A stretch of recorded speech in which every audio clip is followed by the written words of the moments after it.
Everybody has a magic bullet for the problem of black criminality so wildly out of proportion. Everybody's got a secret solution that they've come up with that nobody else has come up with in 60, maybe more, years of trying in hundreds and hundreds and hundreds of cities and thousands and thousands and thousands of different programs that all have worked pretty much in the exact same way, i.e., done nothing but make a bad problem worse. I mean, and now, and the latest magic bullet is coming out of places like Chicago, St. Louis, Philadelphia, Corpus Christi, where they have district attorneys, Oakland, where they have district attorneys elected with the support of George Soros and Black Lives Matter. I know that sounds crazy, right? I know, it sounds crazy, but it's true. The district attorneys are elected by George Soros and Black Lives Matter, and the one in Philadelphia, he just took office a couple days ago. He just fired 21 district attorneys, staffers, the guys who try the criminal cases. So he's going to bring in at least 21 new guys that are all down with the cause and who know we cannot arrest our way out of this mess, who know that arresting a black person is to criminalize the black person. To arrest the black person is to cause a black person to commit crime. And after all, there's already too many black people in prison, so why do we want to arrest any more? Wow.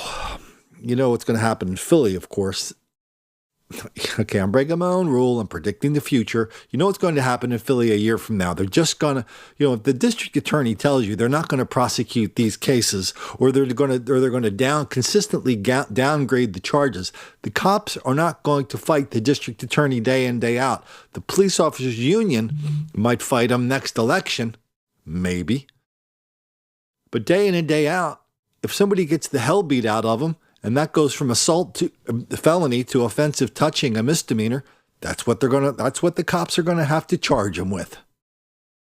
So if they don't do it, the district attorney will do it. A year from now, the crime in Philadelphia is going to be remarkably worse. The violent crime, the crimes against property, the crimes against Asian business owners who may not even be allowed to have plexiglass in front of inside their business because that makes it inconvenient. When some of the fellows and their lovely ladies like to come in and rob, assault, and throw things at them. And so a year from now, they're going to stick their hands in the air Rocky style and declare that the crime rate has gone down dramatically. Look at the numbers, Colin.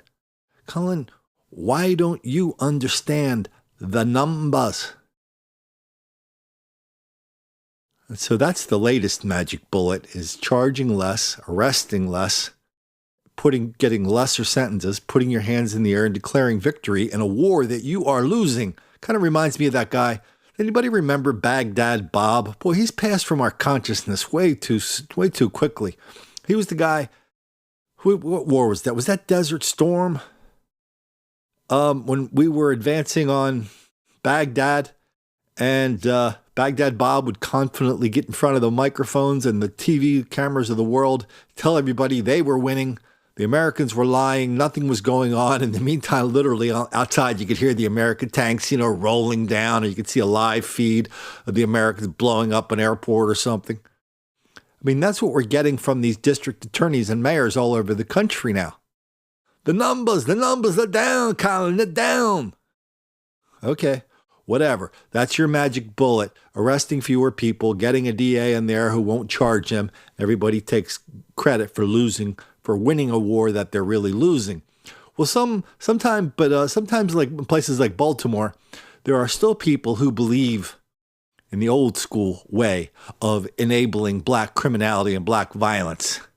They believe in the midnight basketball, the free breakfast, the free lunch, the free dinner, the free phone, the free housing, the free TVs. The free rides to school, the free rides from school, all that stuff. They believe in mentoring. Even though on every step of the way, every place this has been tried, it's turned into a dismal failure, but they keep trying it.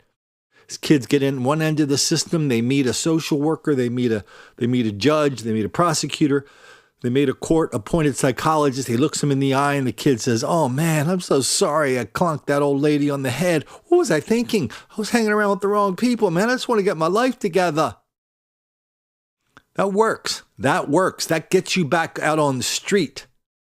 That's why when cops arrest people in a Baltimore or a Camden or a Philadelphia or a New York or a Chicago or a Corpus Christi or a St. Louis or a Kansas City or a Milwaukee, that's why when they arrest people, they have records longer than their arms. And that's why the people who get shot, they have records equally long, equally vicious. We've let whatever this thing is called a criminal justice system, I feel like I'm reliving some kind of 70s movie now where, where the people commit these incredible crimes and they're back out on the streets before the cops are. I mean, that was the cliche of these 70s movies, but we all thought, people wised up to that and caught on to this little con game, and we thought we kind of settled it. All of a sudden, something happened 5 years ago, 6, 7, 8, 9 years ago. What happened 9 years ago? Something happened 9 years ago where everybody decided, hey, you know what?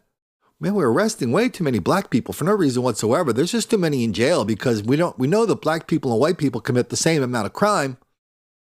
It's just that we catch black people more often because we put cops down there. We don't put cops over in the white neighborhood. Stop me if you've heard this before. Oh, by the way, if you think I'm making this up, check out Atlantic Magazine. A story on gentrification. That's word for word what they have all these big shot experts saying, what I just said. Yeah, I did a video on that. I got kicked off YouTube for posting that video and calling BS on it. They said it was hate speech. Anyway, so watch this video of the story down in Baltimore. And we're going to hear about this plucky city councilwoman who fought back. We did a video when this happened because we did a video on how this woman took her husband's job on the city council after he died. He was down with the cause. She was down with the cause. Every step of the way, every inch of the agenda, the liberal Democrat agenda, the big city agenda, that includes, I shouldn't say it includes, that priority is let's excuse black dysfunction on every possible level. Let's excuse it all and blame it on whatever, as long as we don't blame black people for whatever the hell they're doing. That's what this woman is about. Let's see if this little incident caused her to change her mind. Councilwoman attacked. Baltimore City Councilwoman Ricky Spector is home recovering tonight after being carjacked and assaulted. Police have one suspect in custody, but they are still looking for another. WJZ is live in Federal Hill. George Solis with the investigation into a crime that happened in broad daylight. George? Good evening, Denise. It was fight or flight for the councilwoman, and as many tell WJZ, not surprisingly, Ricky Spector chose to fight. The unusual scene in South Baltimore. Police and security guards outside the Harborview parking garage. The site where Friday morning Baltimore City Police say City Councilwoman Rochelle Ricky Spector was the victim of a violent, strong-armed carjacking. They actually put their hands on Councilwoman Spector and forcibly removed her from her car and then beat her after they got out of her car, punching her several times. Police saying Spector not going down without a fight. She absolutely resisted this robbery. Colleague Councilwoman Mary Pat Clark telling WJZ she friend. She is a very feisty person, and you don't want to mess with her. So, very in character for Ricky Spector. She fought back. And she wasn't the only one holding her own. Police say the two 15-year-old suspects then tried to get away but couldn't get past the parking garage's security gate. That's when two nearby maintenance workers who heard the commotion sprung into action and began wrestling the teens in the car, successfully detaining one until police arrived. They're to be commended for their quick action and not just being bystanders. Police are still on the hunt for the second 15-year-old suspect. The councilwoman was rushed to a nearby hospital where she was reported to be in good spirits. She was later released. Spector issued this statement to WJZ, thanking the police, the first responders, and her two rescuers. Now, Mayor Stephanie Rawlings-Blake also issuing a statement of her own, saying she is grateful that her colleague is okay, and she condemned the violent attack. Okay, this story comes out of the Los Angeles Times. I believe the Baltimore Sun and the LA Times and Chicago Sun Times, I think they're all owned by the same people, and I actually think they bought the New York Daily News. too. There's a big company. They own a lot of papers, big city, newspapers. So check out the headline. The story, this has just happened. This story just happened like a couple days in the last 24 hours. 2 teens attacked a Baltimore City Councilwoman during a carjacking. What happened next surprised everyone. No. Okay, I'm going to give away the story. What happened next didn't surprise anybody who watches this channel, who sees public officials and reporters in such denial, deceit, and delusion about this enormous level of black criminality. It doesn't surprise anyone who's seen how reporters and public officials and city councilwomen like this fool ignore, deny, condone, excuse, encourage, and even lie about what's going on in their city with black people and black criminality. So let's pick it up.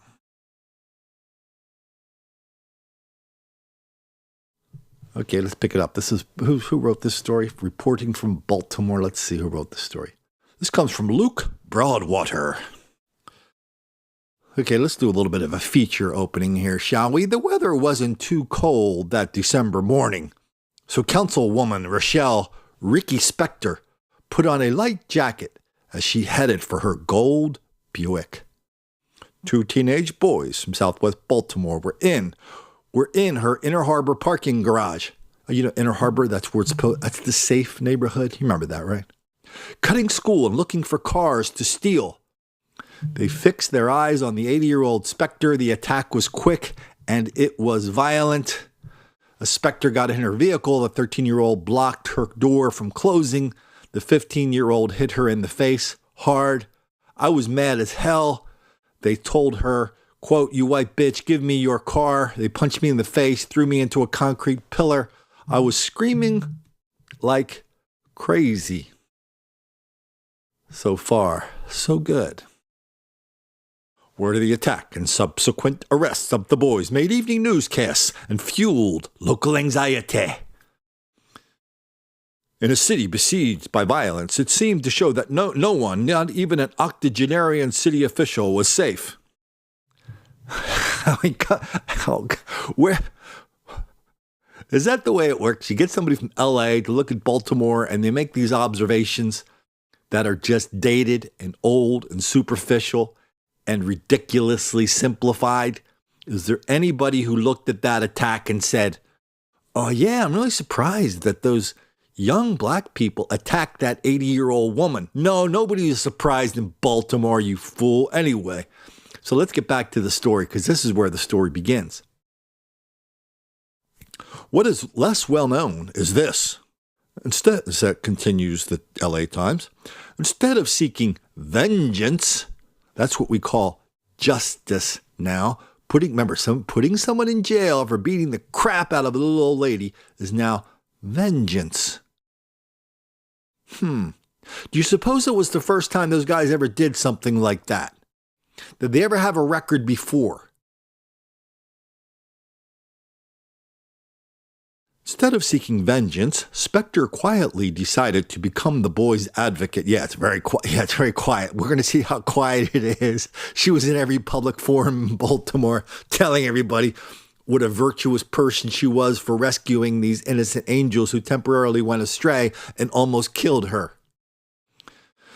Okay, sorry for the editorial comments here, but she, according to this paper, the LA Times, she and a team of nonprofit workers, mentors, and cooks and coaches, a group Spector has dubbed the Good Samaritans, have been working with the boys for months.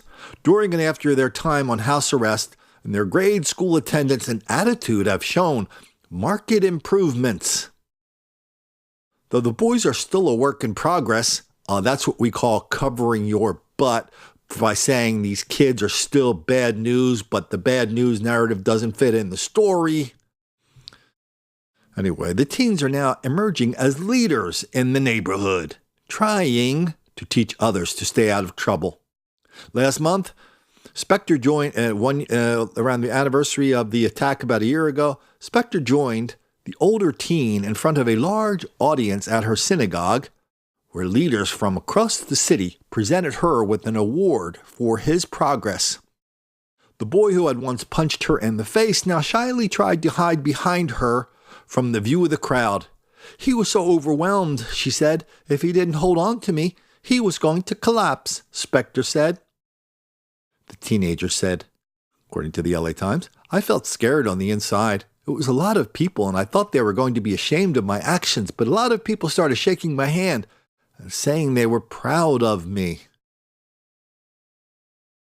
A week later, Spector presented another award to the younger boy who hugged her, called her ma'am, and said, I messed up. We're not identifying either because they're juveniles.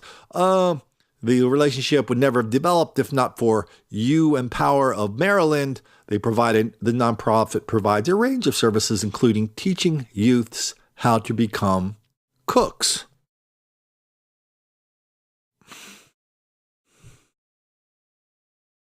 Okay, let's just get through the article because there's something really important we have to say about this. Let me see. Blah, blah, blah. Despite the crimes, the head of this program said she believed the boys had a lot of promise. We invited her to come to the neighborhood and see how much is needed here. The median income is less than $25,000. They live below the poverty line, lead paint violations, and people are nearly twice as likely to be murderers as elsewhere. And the electricity has been shut off in their home, and he didn't go to school. Okay, that pretty much is, like all the excuses all in like one paragraph. That's an extremely heavily dense paragraph, dense with excuses.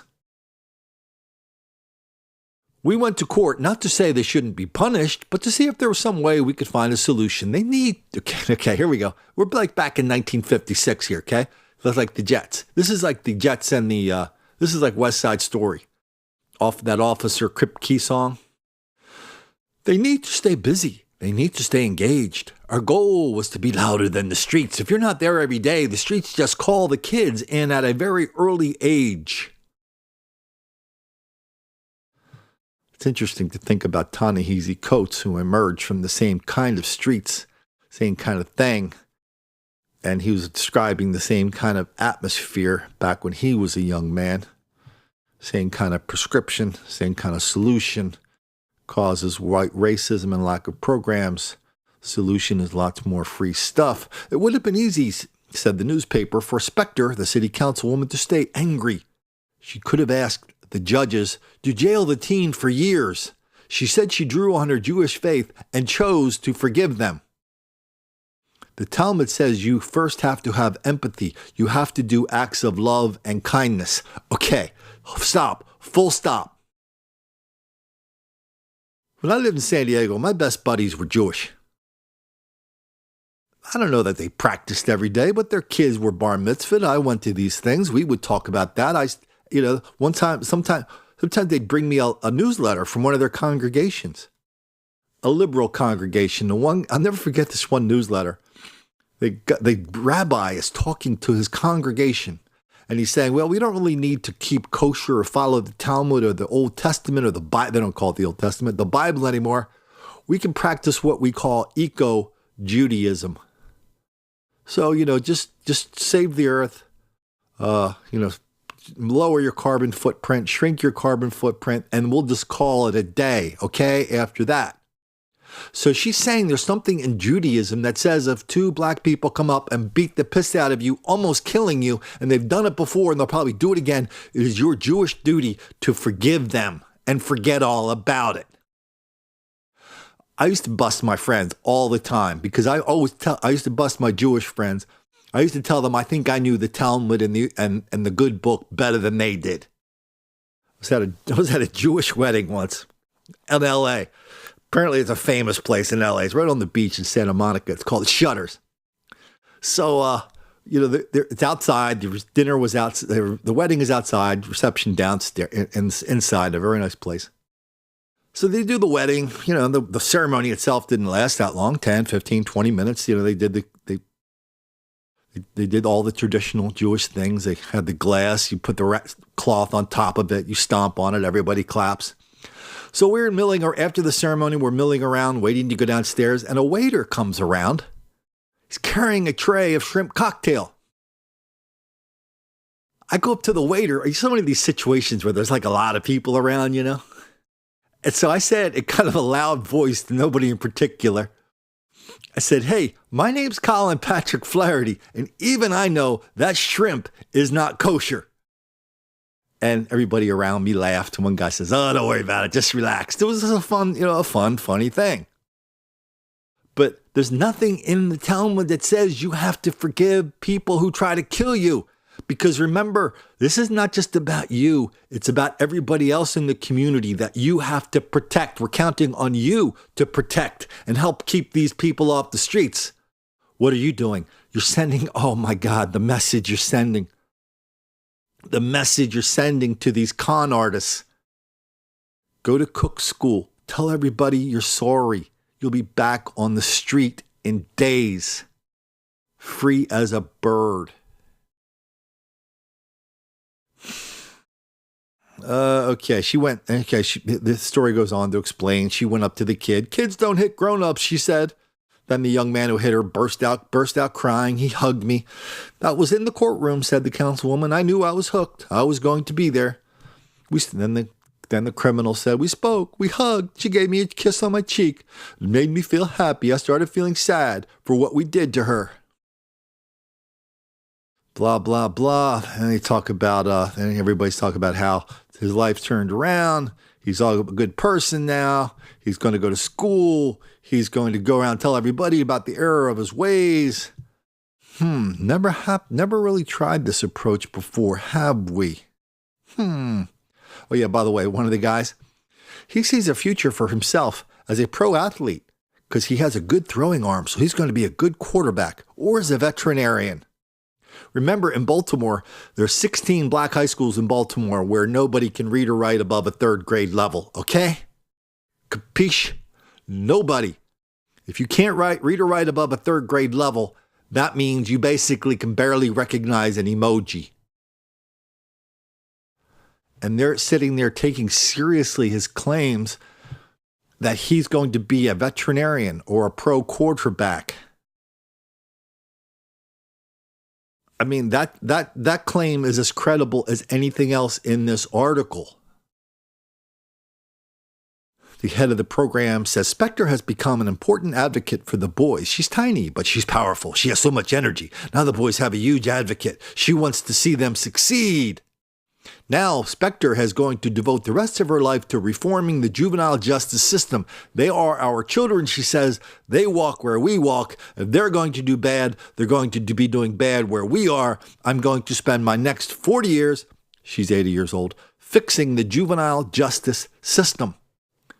Well, Ms. Councilwoman Spector, you and all your cronies, you're the ones who broke it.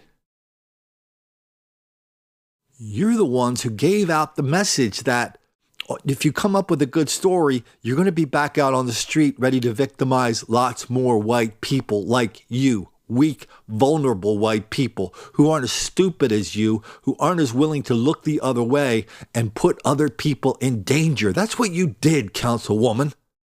You put up a huge message that you're an easy target in Baltimore. This is just like the story we just finished talking about in another video in Atlantic, the one we did on Atlantic Magazine. And just down the road in Washington, D.C., a huge story in the Washington Post. Somebody called this program like a second chance program, where they give the kids another chance after being murderers. Turns out they were releasing hundreds of